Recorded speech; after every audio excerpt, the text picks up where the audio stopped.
Welcome to icon news. నేను మీ Pawan Krishnamurthy. Telugu Desam party Janasena పొత్తు ఖరారైన తర్వాత శ్రేణులు సంబరాలు చేసుకునే అంటే చాలా మంది పవన్ కళ్యాణ్ వైపు నుంచి చూసినప్పుడు ముఖ్యమంత్రి పదవి మనం అడగాల్సిందే, పవన్ కళ్యాణ్ ముఖ్యమంత్రి కావాలి అన్నటువంటి పాయింట్ వచ్చినప్పుడు పవన్ కళ్యాణ్ గారు నిన్న కూడా చాలా క్లారిటీగా కార్యకర్తలకు కానీ నాయకులకు కానీ చెప్పడం జరిగింది. మీరు నన్నే 2 చోట్ల కూడా ఓడించేశారు, కనీసం గెలిపించుంటే అని అడగడానికి ఉండేది.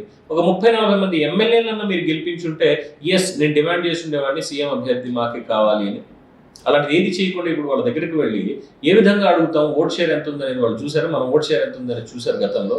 ఇప్పుడు పెరుగుండొచ్చు, కానీ వాళ్ళతో మ్యాచ్ అవ్వలేకపోతున్నాము. కానీ ఫస్ట్ రాష్ట్ర పరిస్థితి కావాలి, రాష్ట్ర పరిస్థితి మెరుగుపడాలంటే జగన్మోహన్ రెడ్డి అనేవాడు అధికారం నుంచి దిగిపోవాలి అని చెప్పి హితబోధ చేశారు. ఈ నేపథ్యంలో చూసుకున్నప్పుడు పవన్ కళ్యాణ్ గారికి ఒక గురువుగా నుంచి సూచనలు సలహాలు ఇస్తున్న చేగొండి హరిరామ జోగయ్య గారు ఎప్పుడైతే పొత్తు ఖరారయ్యింది అన్న పాయింట్ నుంచి లేఖాస్త్రాలు మొదలుపెట్టారు. పవన్ కళ్యాణ్కే ముఖ్యమంత్రి పదవి ఇవ్వాలి అని చెప్పి లేఖలు బయటికి. సో ఇప్పుడు కూడా ఏం చేస్తున్నారు అంటే చాలా మంది అంటున్నారు ఆయన్ని వైసీపీ కోవర్ట్ గా భావిస్తున్నారు.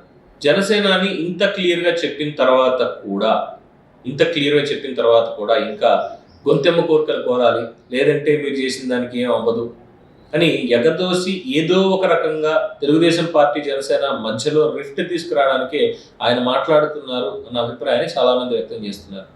కనీసం 50 నుంచి 60 సీట్లు జనసేనకి ఇవ్వాల్సిందే, 50 నుంచి 60 సీట్లు జనసేనకే ఇవ్వాలి, ఇస్తేనే తెలుగుదేశం పార్టీతో పొత్తు పెట్టుకోవాలి తప్ప ఇంకొకటి కాదు అని చెప్పి స్పష్టం చేస్తున్నారు. పవన్ కళ్యాణ్ చాలా చెప్పారు క్లియర్గా, ఎన్ని సీట్లు వస్తాయి ఏంటి అనే దాని మీద మేము ఆల్రెడీ కసరత్తు చేశాము అని. అంటే హరిరామ జోగయ్య గారికి రిటైర్మెంట్ ఏజ్ ఎప్పుడో దగ్గర పడిపోయింది. రాజకీయాలకు సంబంధించి సూచనలు సలహాలు ఇవ్వచ్చు, కానీ ఇప్పుడు ఏదో యాక్టివ్ పాలిటిక్స్లో ఉన్నట్టుగా ఇటువంటి లేఖలు రాయడాలు, అనుమానాలు రేకెత్తించడాలు, ఇటువంటి కార్యక్రమాలు ఎందుకు పెట్టుకుంటారు అసలు? పవన్ కళ్యాణ్ గారికి సూచనలు సలహాలు ఇవ్వచ్చు, క్యాంపెయిన్ ఎలా చేయాలి, ఎలాంటి వ్యూహాలతో వెళ్ళాలి, పొత్తులో ఉన్నారు కాబట్టి ఇద్దరు కలిసి ఏం చేయాలి అనే దాని మీద ఇవ్వచ్చు. అంతేగాని ఆయనకి ఎన్ని సీట్లు ఇవ్వాలి ఏంటి అనేది పవన్ కళ్యాణ్ గారు చంద్రబాబు నాయుడు గారు కూర్చుంటారు, మాట్లాడుకుని డిసైడ్ అవుతారు. ఎండ్ ఆఫ్ ద డే అధినేత నిర్ణయమే శిరోధార్యం అని ఇరు పార్టీలకు సంబంధించిన క్యాడర్ అందరూ కూడా భావిస్తూనే ఉన్నారు.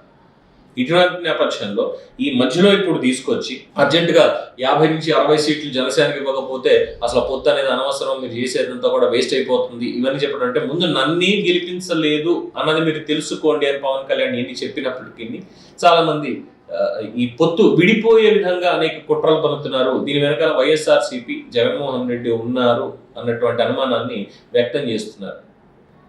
ఏదేమైనప్పటికీ హరిరామ జోగయ్య గారు ఇక నుంచి అయినా ఎన్నికలు సమీపిస్తున్న నేపథ్యంలో పెద్దరికంగా ఇటువంటి కార్యాచరణకి స్వస్తి పలకాలి, ఒక కోవర్ట్లా పనిచేయకూడదు అని జన సైనికులు కూడా చాలా మంది చెప్తున్నారు. ఆయనకి ఎంత గౌరవిస్తున్నా సరే ఇలాగే చేస్తున్నారు, అదే బాధ అనిపిస్తుంది అని. సో ఇంకేం చెప్పాలి అంటే ఈ జనసేన తెలుగుదేశం పొత్తు పెట్టుకుంటే దాన్ని ఎలా క్యాష్ చేసుకోవాలన్న ఆలోచన లేదు.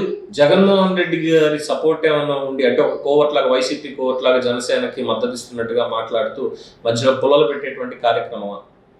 దీనికి పవన్ కళ్యాణ్ ఒక సొల్యూషన్ అనేది కనుక్కోవాలి. ముందు ఎటువంటి నిర్ణయాలు తీసుకుంటారనేది వేచి చూడాల్సిందే. సో దీని మీద మీ అభిప్రాయం ఏంటి అనేది కామెంట్స్ రూపంలో తెలియచేయండి. చూస్తూనే ఉండండి ఐకన్ న్యూస్. నేను మీ పవన్ కృష్ణమూర్తి.